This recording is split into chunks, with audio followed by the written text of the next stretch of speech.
እግዚአብሔር በእኛ በጎ ነገር የሚደሰተው ባህሪው እንዳይጎልበት አይደለም፣ ወይም ደግሞ የደስታ ተከፍሎ ኑሮበት በእኛ በጎ መሆን ደስታ ተጨምሮለት አይደለም። እንደዛማ ቢሆን ኑሮ እስካሁን በሐዘን ገርተነዋል። እንደዛ ቢሆን ኑሮ እግዚአብሔር አምላክነቱ ይጎልበታል ያስብላል። ሎቱ ስብሐት።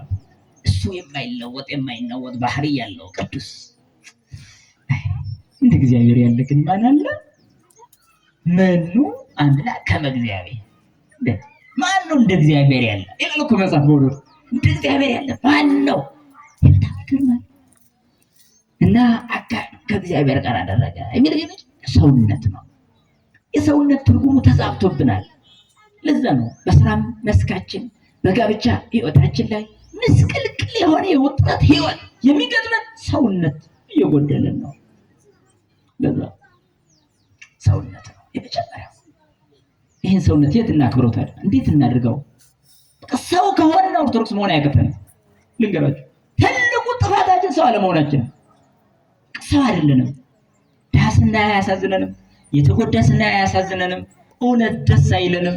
በእኛ ክፍተት ላይ ግምገም እንኳ መስማት የማትፈልግ እብሪተኞች ነን። እብሪተኞች ሰው አንሆንም።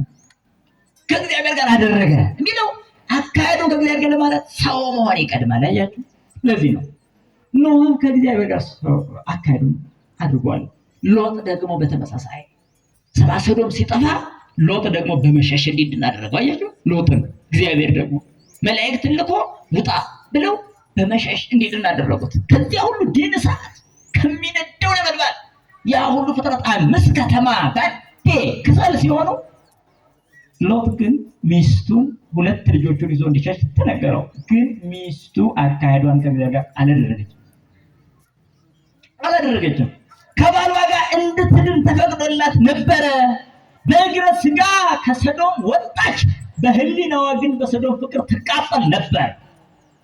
ስለሆነ ዞር ብላችሁ እንዳታዩ ተብላ ነበረ። ዞር ብላ በማየቷ የጨው ሐውልት ሆነ። አካሄዷን ከእግዚአብሔር ጋር አላደረገች። አስተውሉ። ሰው ቤተክርስቲያን መጥቶ የዓለም ቁሳቁስ ትዝ አይለው? ቅዳሴ ላይ ቆሞ ዓለም በሙሉ መጥቶ ቤት አይሰራበትም ይሆን? አይሄደው። አካሄዳችን ከእግዚአብሔር ጋር አልሆን ሲል ነው ሰውነት። ወዳጆቼ ይሄን የጎደለን ሰውነት ላይ ታዲያ ልኬታችን ምን ይሆን? የሰውነት ልኬት ያለው ሰው አለ? ሚዛን መብራት እናብራለን ፈልገው በዚህ በወንዶች በዚህ በሴቶች ይፈለግ። እግዚአብሔር ግን እያንዳንዳችን ልብ ይመረምራል። አያችሁ፣ ጽድቅን ማስከበር የምንፈልገው በሌሎች ሰዎች ላይ ነው። ለምንድን ነው ግን ኃጢአት የሚሰራው ብለን በራሳችን ላይ በሚፈጸመው ወንጀል በራሳችን አካል መርከስ ምንም ያልተሰማን ሌላ ሰው በደል የፈጸመ ሲመስለን ያዙ ይልቀቁኝ እንላለን። ጽድቅን በሌላ አካል ለመፈጸም የምንታገል በራሳችን አካል ደግሞ ኃጢአት የምንፈጽም የሰውነት ልኬቱ የተዛባብን ሰዎች ነን። ገብቷችኋል ወዳጆች? ሰውነት ነው። አብርሃም ሰው ነበረ። ስርዓተ ሰብእና የሰውነትን ስርዓት ሰው የመሆንን ስርዓት ጠብቆ የሄደ ነው። አብርሃም ጣዖት ከሚያመልኩት ተለየ፣ ፈጣሪውን ፈለገ። የፀሐይ አምላክ አናገረኝ አለ፣ እግዚአብሔርም አናገረው።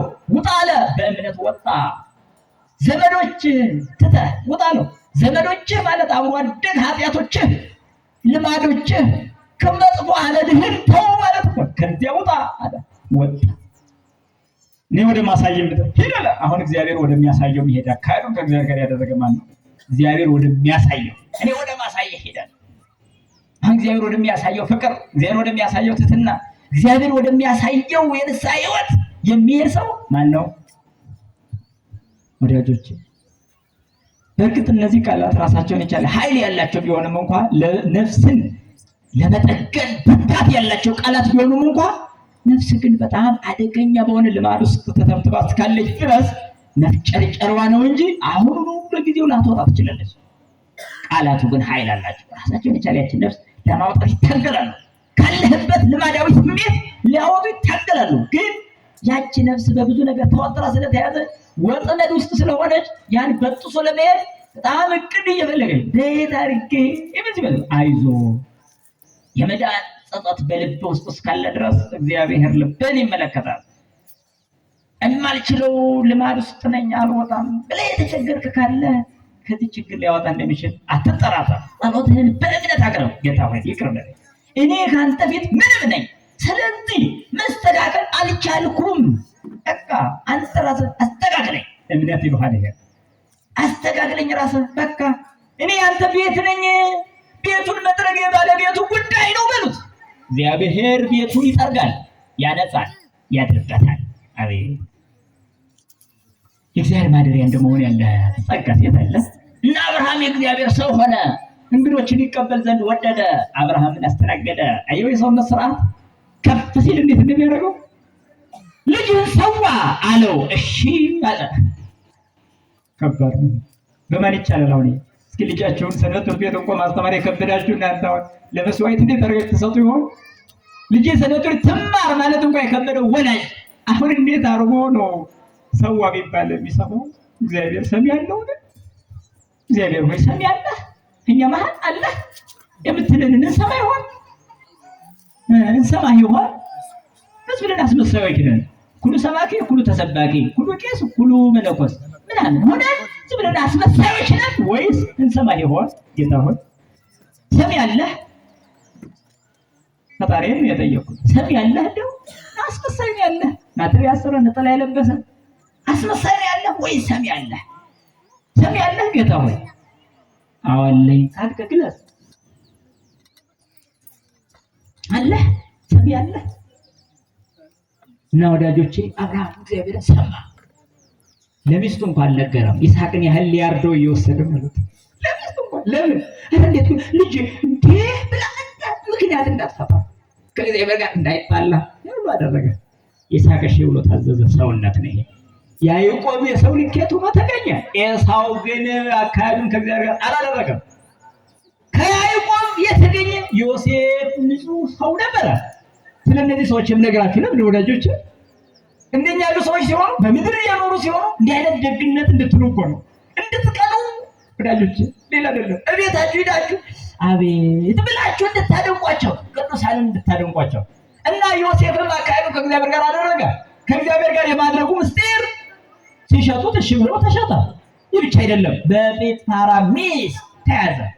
እንተኛ አለችው። እንተኛ እንዴ ሲገባ ደረቱን ሲወጣ ባቱን እያየች በዝሙት ተደደበች። ባላላት እኮ ግን ዮሴፍ አማራ ከዚህ ጋር አንድ ቀን በከሰዲው ተኝች ባይሆነ ዮሴፍ ግን ቀላል ሰው አይደለም። ጣዖት በሚመለክበት ድፍን ግብጽ ጣዖት በሚመለክበት ብቻውን እግዚአብሔርን አመለከ። ብቻውን አካሄዱን ከእግዚአብሔር ጋር አደረገ። ታዲያ ምን አላት? በእግዚአብሔር ፊት ኃጢአት አልሰራም። አካሄዱን ከእግዚአብሔር ጋር አደረገ። አያችሁ? ታዲያ መጽሐፍ ቅዱስ ምን ብሎ መሰከረ? እግዚአብሔርም ከዮሴፍ ጋር ነበር። ማን ከማን ጋር ነበር? ማን ከማን ጋር ነበረ? እግዚአብሔር ከዮሴፍ ጋር ነበረ። ለምን? አካሄዱን እሱ ደግሞ ከእግዚአብሔር ጋር ስላደረገ ነው። አንተ አካሄድን ከእግዚአብሔር ጋር ካደረግ እግዚአብሔር ካንተ ጋር ነው። ወደ ቢሮም ስትገባ፣ ወደ ንግድ ስራም ስትገባ አይሮ ጭንቀት በሚባል ነገር አይወጠርም። ለምን? እግዚአብሔር ካንተ ጋር ነው። እግዚአብሔር ደስታ ስለሆነ ሀዘን አያሸንፍም። ልንገርህ እውነቱን አየው። የምትወደው ሰው ቢሞት እንኳን ሀዘን አጥቅቶ አይሮህን ጎድቶ ሊያልፍ አይችልም። ለምን? እግዚአብሔር ካንተ ጋር ነው። አየህ፣ የንብረት መውደም፣ የልጅ መሞት፣ የስራ አለመከናወን፣ የነገሮች መበላሸት፣ ከስራ መባረር፣ እኒህ ሁሉ በራሳቸው ተራ ነገር ይሆናል። እኒህ ራሳቸው ሁሉ ሀብት ያህል ወድሞ፣ ንብረት ያህል ጠፍቶ፣ ልጅ ያህል ሞቶ፣ ከስራ ያህል ተባረረ። እንዴት? ምንም ከማን ጋር ስላለ? አካሄድን ከማን ጋር ስላደረገ? ከእግዚአብሔር ጋር ስላደረገ። ለምን? እግዚአብሔር የንብረት ሁሉ ጌታ ነው። እግዚአብሔር የዓለማት ሁሉ ጌታ ነው። ሰማይ ምድሩ በሱ ስልጣን ይኖራሉ። ታዲያ አካሄድ ከዚህ ጋር ከሆነ ምን ነው የሚያሳዝነው? ጥቂት ሊፈትንህ እንደሚችል ደግሞ ሳታስታውስ አትቀርም ከሱ ጋር ከሆንክ። አየህ አይደል? መምህር አስተምሮ ይፈትናል አይደለ? ግድ ነው። ስታልፍ ወደ ሌላ ለማደግ ነው፣ እንድታድግ ነው ይፈትን መምህር። አንዳንድ ጊዜ ብዙ ችግሮች ሲገጥሙ ለምንድን ነው እግዚአብሔር ዝም የሚለኝ ትላላችሁ አይደለ? እናንተ ሞኞች አትሁኑ እንጂ መምህር ሲፈትን ይናገራል ነው። መምህር እኮ ሲፈትን እኮ አይነግርም እኮ ዝም ነው የሚል። ብትጠይቁም ሊመልስ አይችልም። መምህር ይፈትናል፣ ግን በፈተና ሰዓት አይናገርም። ሁሉም ተማሪ የራሱን ፈተና እስኪጨርስ ድረስ ማብራሪያ መስጠት፣ መልስ መንገር ለመምህሩ የተከለከለ ነው። እግዚአብሔርም እኛን ሲፈትን ዝም ለበጎ ነው አይፈትንም። አቤት ስታውቅ አካሄድን ከእግዚአብሔር ጋር ታደርጋለህ ይበልጥ ማለት ነው። ወይ ተወዳጆች ከመከራ እንዳይሸሹ ንገራቸው። አላፈቀው ነው ከመከራ እንዳይሸሹ ንገራቸው። ከመከራ የሚሸሽ ከእግዚአብሔር ይሸሻል ይላል። አያችሁ ጥጋበኞች እግዚአብሔርን አያገኙትም። አያችሁ ያዕቆብ በላ ጠገበ ወፈረ ፈጣሪውን ረሳ ነው የሚለው መጽሐፍ። በላ ይላል ጠገበ ይላል ወፈረ ይላል ፈጣሪውን ረሳ ይላል። አየው ስትበላ ትጠግባለህ፣ ስትጠግብ ትወፍራለህ፣ ስትወፍር ፈጣሪን ትረሳለህ። ምቾት ድሎት ልብህን በሙሉ ንቅ አድርጎ ይዛል። ያን ጊዜ ልብህን ለእግዚአብሔር መስጠት ያቅታል። ከዚያ መከራ ሲመጣ የሚያድንህ ማን እንደሆነ አስብ። ለምን አካሄድ ከእግዚአብሔር ጋር አይደለም። አካሄድ ከእግዚአብሔር ጋር ከሆነ ግን ችግር ሲገጥመው ወደሱ መጫወት ትችላለህ። አየህ ጌታ ሆይ አድነኝ ማለት ትችላለህ። ለጥቂት ታገስ ሊልህ ይችላል፣ ዋጋ ሊሰጥህ ሲፈልግ። አየው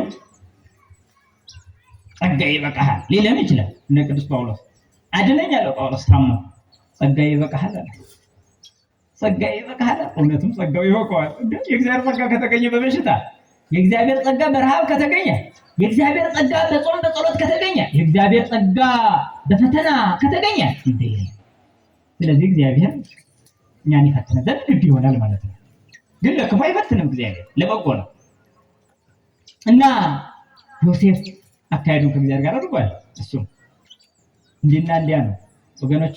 እንደኛ ያሉ ስጋ የለበሱ አሁን ማወራቸው ሰዎች ሌሎች ከሰማይ የወረዱ መላእክት መስሏቸዋል? አይደሉም።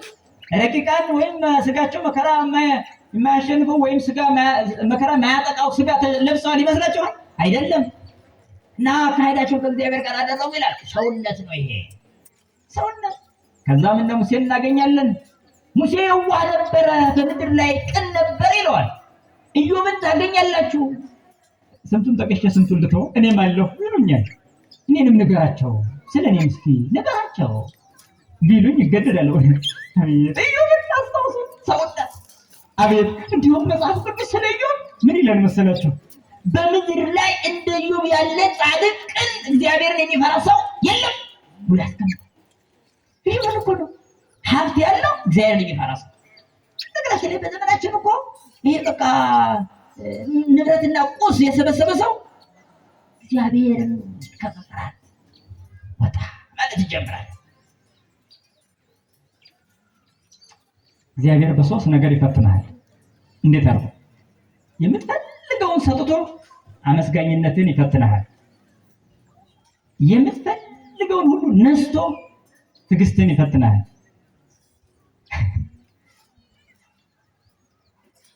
አየህ፣ የምትፈልገውን ሁሉ አዘግይቶ ትዕግስትን ይፈትናል። የምትፈልገውን ሁሉ ነስቶ ፍቅርን፣ ታማኝነትን ይፈትናል። ይሄ ነው። ሰጥቶ ቢፈትን ትወድቃለህ፣ ነስቶ ቢፈትን ይሻላል። ሰጥቶ ተፈትኖ ያለፈ ሰው በጣም የሚገርም። ኢዮብ ተሰጥቶ አግኝቶም ተፈትኗል፣ አጥቶም ተፈትኗል። አየህ፣ ሀብት ሰጥቶ ፈተነው። ኢዮብ የእግዚአብሔር ወዳጅ ሆኖ ተገኘ። እንዲህ ይላል፣ ለዕውራን ብርሃን ነበርኩ፣ ለአንካሶችም እግር ነበርኩ፣ ወላጅ ለሌላቸው ወላጅ ነበርኩ ይላል ኢዮብ። ምን ማለት ነው? በሀብቴ ያረዳው ሰው የለም። ዕውሩ ከኔ መጥቶ ሳይበላ ሄዶ አያውቅም። አንካሳው መጥቶ ሳይቀምስ ሄዶ አያውቅም ማለቱ ነው። ሀብት ተቀብሎ ተፈትኖ ያለፈ ነው ኢዮብ። በኋላ ደግሞ መከራ ተቀብሎ ተፈትኖ ያለፈ ነው ኢዮብ። ለዚህ ነው በምድር ላይ እንደ ኢዮብ ያለ ወዳጅ የለም። እግዚአብሔር ግን ሰውን እንዲያረገ ሲመጣ አይታችኋል። ምናልባት ምርጫ ስላችሁ ግን እንዲሁ አንዱን የሚመርጥ አንዱን የማይመርጥ አምላክ ነው ብላችሁ ወዳለው እንዳትገቡ። እግዚአብሔር በሰው ፊት እንደማያዳላ ግልጽ ሊሆን ይገባል። ሁሉም ሰው ነገ ትንሣኤ ይመጣል፣ ገበያ ይገባል። አዎ እኩሉ በሬ ይፈልጋል፣ እኩሉ በግ ፍየል አይደል? የምትፈልጉትን መርጣችሁ ስጋ ያለውን ነው የምትገዙ። ለጉዳያችሁ የሚሆነውን ነው የምትገዙ። ሌላውን በቅጠልታችሁ አይደለም። ግን ምርጫችሁ ስጋ ያለው ስለሆነ ነው። እግዚአብሔርም ምርጫው ቅን ልብ ያለው ሰው ስለሆነ ነው። አለቀ። ሌላ ነገር የለውም። ልብህን ማቅናት ያንተ ድርሻ ነው። ህሊናን ማቅናት የራስ ድርሻ ነው። መንፈስን ወደ እግዚአብሔር ከፍ ማድረግ የኛ ድርሻ ነው እና ሰውነት እንለዋለን። አስተዋላችሁ? ስለዚህ ነው ሰውነት አካሄዱን ከእግዚአብሔር ጋር አደረገ ስንል ሰው መሆንን ነው የሚያመለክተው። አሁን ማዋናቸው በሙሉ የመጽሐፍ ቅዱስ ታሪኮች ናቸው። በቀደመው መጽሐፍ ቅዱስ በብሉይ ኪዳን ላይ የነበሩ ጽሑፎች አሁን ለዚህ ዘመን ሰው ምን ያህል አስተማሪዎች እንደሆነ አያችሁ። ግን እና ሰውነትን ገንዘብ ያደረጉ ናቸው። ጥሩ ጨምረ ገና ነው ሰዓቱ ይላል። እሺ እና ኖህ አካሄዱን ከማን ጋር አደረገ ይለናል? ከእግዚአብሔር ጋር። እነዚህ ሰዎች ቅምሻ ናቸው የምናወራቸው። ሁሌ የምንላቸው ታሪኮች ማይጠገቡ ናቸው። ያዟቸው እና አንድ እያላችሁ ስትቀጥሉ ልጄ ሆይ ሰው ሁን ያለው ዳዊት ሰው ነበር። ራሱ ሰው ነበረ።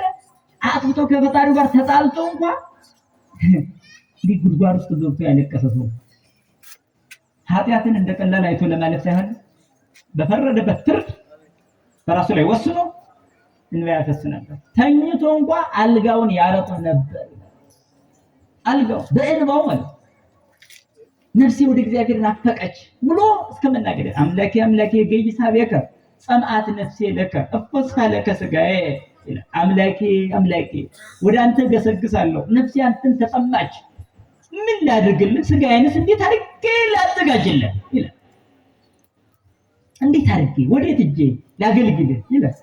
ፈጣሪውን ለማገልገል የሚነሳ ሰውነት ይባላል ወዳጆች። ይሄ ስርዓተ ሰብዕና ነው። የሰውነት ስርዓት ነው። ሰው የመሆን ህግ ነው። እንዲህ ብሎ በደግነት የመጡበት ከዚህ ጋር ነው። መልሶ ምን ይጨመራል? እምነት ይጨመረ። እዚህ ላይ ደረሱ። አያችሁ? ሰውነትና እምነት ኖህን ፍጹም ያደረገው ይሄ ነው። ሰው ብቻ አይደለም አማኝም ነበረ እያልን ያለን። ስለዚህ አማኝ ነበረ። አማኝ የሆነም ሰው ደግሞ የሚያከብሩ ምን አለ? ስርዓት አለው። ስለዚህ ያን ጊዜ የነበሩት አማኞች ይሁኑ እንጂ እንዳሁኑ እግዚአብሔር ሰው ሆኖ ያስተማራቸው መንፈሳዊ ህግ ግን አልነበራቸው። የሚገርመው ደግሞ ይሄ ልክ እንዳሁኑ ጉባኤ ተዘጋጅተው የሚማሩ አልነበሩ። ስልጠና ተሰጥቷቸው ስለ ክርስትና አካሄድ አኗኗር አልተነገራቸውም። ነገር ግን በልባቸው ባለ ህግ ተጠብቀው ፈጣሪያቸውን ለማስደሰት ብቻ በመሞከራቸው እግዚአብሔር ወደዳቸው። እኛ ደግሞ እግዚአብሔር ሰው መሆንን ሰው ሆኖ አሳይቶናል። ሰው መሆንን ሰው ሆኖ አሳይቶናል በሚገርም። ስለዚህ አሁን የምንገኘው ደግሞ በሐዲስ ኪዳን ነው። ሐዲስ ኪዳን የምንለው በብሉይ ኪዳን ከነበሩ ሰዎች የተለየ ማንነት የተሰጣቸው ሰዎች ባሉበት ዘመን ማለት ነው። እግዚአብሔር ሰው የሆነበት ዘመን ማለት ነው አዲስ ኪዳን ማለት። አስባችኋል? እግዚአብሔር ሰው የመሆኑ ምስጢር በሌሎች አይምሮ ተደፍኗል። የለም አያውቁትም። እንዴት ፈጣሪ ሰው ይሆናል በሚል ክደት ውስጥ ናቸው። እኛ ግን አምላክ ሰውን ያድን ዘንድ ሰው ሆነ ብለን እናስተምራለን። አያሳፍረውምና እሱ ሰው መሆኑን ካላፈረ ሰው ስለመሆኑ ብናስተምር ምን ያሳፍረናል? አያችሁ? ራሱን ክብሩን እንደመቀማት ሳይቆጥር ዝቅ አደረገ። ይሄንን ሰው የመሆን ስርዓት በሚገባ አስተማረን፣ ሰጠን ህጉን በሙሉ። ስለዚህ በዚህ ህግ ውስጥ ነው ያለነው እኛ በአዲስ ኪዳን ዓመተ ምሕረት ተብሎ የሚጠራው። እያንዳንዱ ኃጢአት ቢሰራ በንስሐ ተመልሶ ቅዱስ መሆን የሚችልበት ዘመን ማለት ነው። የዘመኑ ምቹ ነበረ። ነገር ግን ማን ተጠቀመው? ከርኩሰታችን ለመውጣት እቅዱ ራሱ የሌለን መሆናችን፣ እግዚአብሔርን የሚፈልግ ስሜት የሌለን መሆናችን እሱ ብቻ ነው ይጎዳል። መድኃኒትን ይጠላል ሰው እና እግዚአብሔር መድኃኒት ነው። ብዙ ሰው ጠላው እግዚአብሔርን። ሁሉም ከሱ ይርቃል፣ አሉታዊ ነውና። እና ወዳጆቼ ምን እያልኩ ነው ያለው? እግዚአብሔር ሰው የመሆን ስርዓትን የበለጠ አስተማረ። በዚህ ነው እና ነው አካሄዱን ከእግዚአብሔር ጋር አድርገ ያለው። ገና ምን ጽሑፍ ባልነበረበት እግዚአብሔር ሰው ባልሆነበት ዘመን ነው። እኛ ደግሞ እግዚአብሔር ሰው ሆኖ በቅርበት ዘመዳችን ሆኖ በለቢሰ ሥጋ ሆነን ዘመደ ሥጋ በመልበስ የኛ ዘመድ ሆነን ይላል ቅዱስ ያሬድ። ዘመድ ሆነን እግዚአብሔርን ያህል አምላክ ዘመድ ተብሎ እስከመጠራት፣ እግዚአብሔርን ያህል አምላክ ሕፃን ሆኖ በእናት እቅፍ መታቀፍ፣ እግዚአብሔርን ያህል አምላክ በጀርባ መታዘል፣ እግዚአብሔርን ያህል አምላክ ጡት እስከ መጥባት መድረስ፣ ዓለማትን የሚመግብ ጌታ ከድንግል ማርያም ጡት ወተትን ተመገበ። ያስገራሚው ነው። ዓለምን በባህል እጅ የያዘ በእመቤታችን መዳፍ እጅ ውስጥ ተያዘ። አያችሁ? ይሄንን እያሰበ ሰው ንጽህናን ሰውነትን መቀደስ የሚጀምረው በዚህ ነው። የሰውነት ክብርና ስርዓት የሚታወቀው ወዳጆች፣ ሰው ስንሆን እምነት ይኖረናል። እምነት ሲኖረን ከፈጣሪ ጋር እንገናኛለን። ይሄ ምንም ጥርጥር የለውም። እግዚአብሔር አሉተኛ አይደለም፣ ገፋይ አይደለም። አደርጋለሁ ያልሆነ ሳያደርግ አይቀርም። ይሄ እርግጠኞች መሆን ያስፈልጋል። እምነት ማለት እሱ ነው።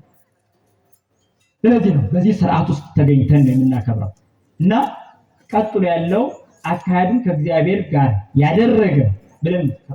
ያደረጉ ብለን ከጠራናቸው ቅዱሳን መካከል እንዲህና እንዲያ ከሆነ እኛ ደግሞ በዘመናችን የሚታዩ ክፍተቶች መታረም ያለባቸው መሆን ያለብን የሚባሉ ነገሮችን ደግሞ ልክ ቅድም በመራገር መሪው እንደተዋወቀ ደግሞ የወጣቱ የጋብቻ አካሄድ ምን ይመስላል፣ በዛውስ ላይ ደግሞ እንደ አካባቢያችንም እንደ ሀገራችንም እንደ ስርዓት መጻሕፍትም ጋብቻን የማይፈቅዱ ሁኔታዎች አሉ። እነሱን እንዴት አድርገን ነው የምናየው የሚለውን ነገ በነገታው ደግሞ እግዚአብሔር ቢፈቅድ እንቀጥላለን ማለት ነው።